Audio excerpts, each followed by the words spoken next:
Hello everyone, this is Jotto, bringing you the HearthStone Weekly, bringing you the top decks, bringing you the top cards, and the state of the metagame for this week's tournament.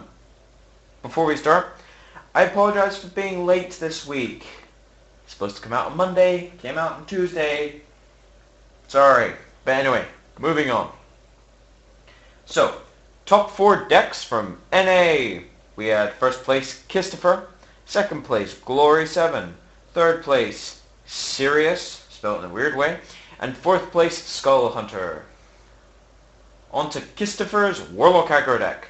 I've spoken about Warlock aggro decks so much at this point that I'm just going to go over what makes this one unique. So, two things. First is the Shadow Flame.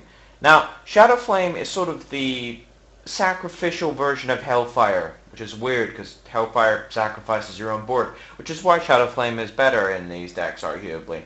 It's not direct damage, however it doesn't clear your board. As in your board, not your opponent's. The other major change here is Lord Jaraxxus, a tech that we've seen quite a few Warlock aggro players play because if they top deck it in a top deck war, you lose. So it's a very good way of ending the game. The weapon is a huge amount of damage for that time of the game, and the Infernals just win on their own. So it's a very good late game win condition, especially in aggro decks. Now, onto the deck which he also played in the second half of the tournament, which is a deck we haven't seen in a while, Shaman early midrange. This is playing things like Fire Elemental, Stampeding Kodo, which kills very important targets like Gnomish Inventor, one of the most irritating cards in the game at this point. It even plays one copy of Unbound Elemental, which you can charge up from Stormforge Axe, Lightning Bolt, Fork Lightnings. It's playing that as 4 copies of Lightning Bolt essentially, and Rockbiter Weapon and Lightning Bolt. Playing some of the cycling with Blood Mage, Loot Hoarder and Novice Engineer, some of the defense with Harvest Golem, and still some of the buffs like Dark Iron Dwarf and Shattered Sun Cleric.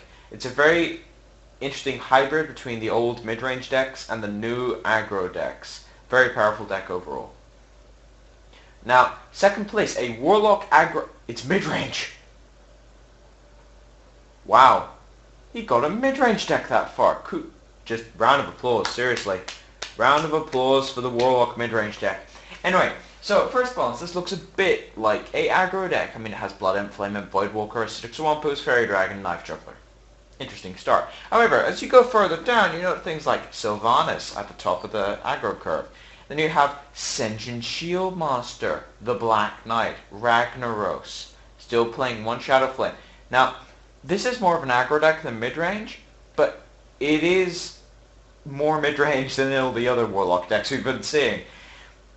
So anyway, the Black Knight and Ragnaros is what I want to talk about here. The Black Knight is often used as a defender of Argus Snipe, because if they buff up their thing to an ungodly amount of like a 7/7 Dark Iron Dwarf after buffing it several times, you just kill it with the Black Knight and you have a creature that can then trade with the defender.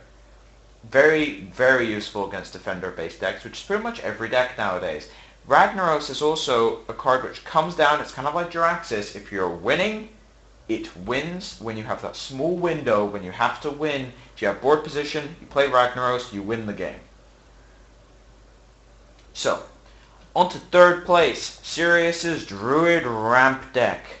Now, Druid Ramp is a fairly unpopular archetype. It's not played that much, it is however very consistent. Playing things like Fairy Dragon for the early game with Keeper of the Groves, but then it's the mid and late game that make these decks. Things like Hogger, Ancient of Lore, Sylvanas, Ragnaros, Cenarius, and Ysera. All very powerful late game options, really do bring a massive amount of power to the board for their cost. However, you have to get these cards on the board is the important thing. So you're playing all your ramp spells like Innervate, Wild Growth, Wrath, and Swipe really do stall out for this kind of play. And then there's Nourish. Now, Nourish is an interesting card. It's the kind of card which, at first glance, it looks like a ramp card, but often it's more of a draw card. It's a 5-mana draw 3 spell, half the time. Sometimes it is a ramp spell, but you really don't want to, especially with the curve starting at roughly 5 or 6. You don't tend to need to nourish for the ramp on turn 5 or 6. So it's a bit sketchy. Also playing Starfall for extra AoE. And speaking of Starfall, it's the obligatory mistype. I know. It's a 2 of. Anyway, I always make one mistype. And I always catch it while recording. And this week it was Starfall. Anyway, moving on. On to 4th place, it's a Warlock aggro deck. We've already talked about a Warlock aggro deck today. Anyway, so this is why the show was delayed, was these top 3 deck lists from EU. Basically, there was a deck missing. So I was going to wait for it, but then the deck didn't appear, so I decided just to go for it. Anyway, so 1st place, Y4P, 2nd place, Vortex, and 3rd place, Falcon. Now, on to 1st place, he was playing 2 decks. First one is Mage Combo. This is a deck that relies on burning your opponent to the ground. Or freezing, depending which way you look at it. Anyway, plays very few minions. Plays things like Blood Mage, which has spell power. Azure Drake has spell power. Acolyte and Cold Light. You need those combo pieces. Mana Worm gets in enough damage on itself. It's like an extra fireball. Onto the actual spells, though. Mirror Image, Frost Nova, stall the game out. Arcane Intellect digs through your deck. Ice Block. You really do need these things to live while you execute your combo. Then you have things like Pyroblast, Fireball, Ice Lance, Frostbolt. These are your game enders. You throw them at your opponent's hero, not at their minions. You have enough control spells to stall out his board, and then you just go straight for the throat with these very powerful burst spells. Now, onto a deck which... Okay, for anyone who gets into top 4, if you want some crazy name, just tell me. Or tell Shiv to tell me, or something. In this case, Y4P switched to this, and he called it How I Met Baron Gedon. Now, why did he call it How I Met Baron Gedon? Because there's Baron Gedon in it. Yeah, this is playing Baron Gedon in the current meta game, and it worked. That's impressive. But then you look at the rest of the deck. Really does synergize well with Baron Gedon plays when he actually gets onto the board. Things like Voodoo Doctor, though, really do help against these 2-drops, these coin 2-drops, even some of the 1-drops, because it heals up the damage you took and then trades with it. A Manny Berserker can get over Senjin. It can also just trade with pretty much anything because of the Mage hero power. Blood Mage Thanos makes an appearance as usual. Acolyte of Pain, you can keep pinging with your hero power, makes you draw cards. The rest is pretty central to buffs and mid-range cards like Sylvanas, Azure Drake, Water Elemental. Then it's playing Baron Gedon. The reason he can get away with this is because all the stuff that dies to it has already been played, or actually gets stronger in the case of Acolyte of Pain and a Manny Berserker, because you draw cards or get a 5 attack minion. And the rest of the stuff in the deck doesn't die to it, so it can afford to play Baron Gedon without much downside at all. The other one is Flamestrike, Blizzard, and Baron Gedon have a lot of AoE between them. You're going to be getting 3 for 1, 4 for 1 AoEs out of this deck. So, on to 2nd place, Vortex, playing a Rogue Cantrip aggro deck. This is one of the most consistent and least draw dependent decks in the metagame. Cantrip decks in general are. Warlock aggro does this through their hero power, but Cantrip aggro decks do it through minions. Now, what do I mean? It's playing things like Loot Hoarder, Novice Engineer, Azure Drake, Gnomish Inventor, Blood Mage Thanos. That's a lot of cycling. You don't get bad hands with that kind of cycling.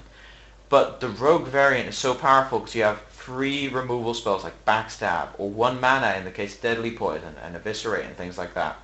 I know Eviscerate's 2 mana, but you get the point. Dark Iron Dwarf buffs up your own cantrip minions along with Shattered Sun Cleric and Defender. These buff minions are really cost effective when they're buffing things that already drew cards. Argent Commander makes an appearance as usual, and you will always draw them. Same with SI7. This is why these decks are so consistent and so powerful. Now, on to 3rd place, Falcon. I had to come up with an interesting sort of name for this one, because it's a very interesting deck. So I decided to call it Shields Up Priest. Now the reason I called it the Shields Up is because of Sunfury Protector and Defender of Argus, along with Ancient Watcher. Now this is a very, very slow tempo defensive deck. It took an aggro shell in terms of Blood Mage Thalnos, Harvest Golem, Acidic Swamp Ooze, and Shattered Sun Cleric and Defender, and turned it into a minion-based control deck. It's not playing that many spells. The spells it is playing are things like Power Word Shield, buff up your stuff, Shadow Word Pain, Holy Nova, Holy Fire, Mind Control. However, its main win conditions are Sylvanas, Ragnaros, and Ysera, along with buffed minions. How does it get there? Through its minion control. Things like Acidic Swamp Ooze against weapons, Sun Fury Protectors and Defenders, Shattered Sun Clerics, all on these Ancient Watchers really stole out the game. Harvest Golem, amazing against aggro decks. Very interesting deck. Now, in this case there was a second variant, but it's just sort of slightly sideboarded. So the sideboard cards I'm going to go over from there were Fairy Dragon instead of Acidic Swamp Oozes, against decks that aren't playing weapons, because Fairy Dragon is a flat-out better 2-drop against decks that aren't playing weapons. Apart from you can't target it with Power Word Shield, but that's not much of a downside. And the other one is Temple Enforcer instead of Mind Control. Now, Mind Controls came out for Temple Enforcer and Novice Engineer, but I'm going to talk about Temple Enforcer. Temple Enforcer is a card which is very good against aggro decks because it comes down turn 6 and really stalls out the game, which is exactly what you need to do. It is a very slow-tempoed card. However, while it doesn't help in terms of damage to trade, it does let your taunt minions survive, it lets your Ancient Watchers survive, it essentially heals your stuff up without wasting your turn. And that's why it is a very, very potent sideboard card against aggro. Now to the state of the metagame. I've talked about a lot of cards over the past couple of weeks, so this week I've only got two. I'm going to be talking about Sylvanas Windrunner and Novice Engineer. Now on Sylvanas Windrunner, this was played in 6 different decks. 2 copies on EU, 4 copies in NA. Now why is Sylvanas so good? The main reason is that Death Rattle is incredibly powerful. It's the kind of Death Rattle which means that they have to silence it, or suicide their whole board into it, or remove it and hope for the best. Especially with all the buff minions around nowadays, you can't buff to kill this thing because it will take the minion that you buffed with. So Dark Iron Dwarf, Shattered Sun Cleric, Defender, you will lose that card if you do decide to trade that way. It's a very powerful card against control decks because they can't just burst it down, they'll lose. They're very defensive cards like Sen'jin, and it can't really be stopped by these aggro decks unless they're playing Silence. And considering how little Silence is in the game currently, in the metagame, it's a very potent threat. Lastly, it's a 5/5 for 5. Very powerful stats for the cost. Very powerful stats. The average is 5/4, 4/5, things like that. 5/5 is almost unheard of in the game at the moment, and is extremely powerful, especially with that effect. Now, lastly, onto Novice Engineer. This is one of the unsung heroes of the metagame, really. It's played because it makes your deck smaller. That's about it.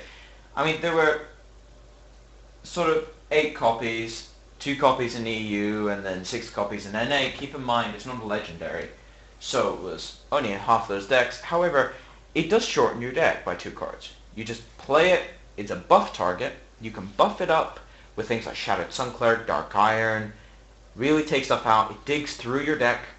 If you have Novice Engineers, you don't get as many bad hands because you play it down early, maybe coin it out even, get a new card, get to see more cards in your deck, get out of those bad hands. Same with Loot Hoarder, but Novice Engineer really is more reliable than Loot Hoarder. It can't be silenced or earth shocked in most cases. And you get to battle cards, you get to see the card straight away, much better at cantripping through your deck as opposed to Loot Hoarder, which is better at trading. So, thank you all for watching. If you like the content, please subscribe. If you have any feedback, put it in the comment section below. I have actually restarted streaming recently. I streamed for about 5 hours yesterday. I'm going to start streaming more often. So I will put my streaming address in the description below. But as for now, this has been Jotto, signing off.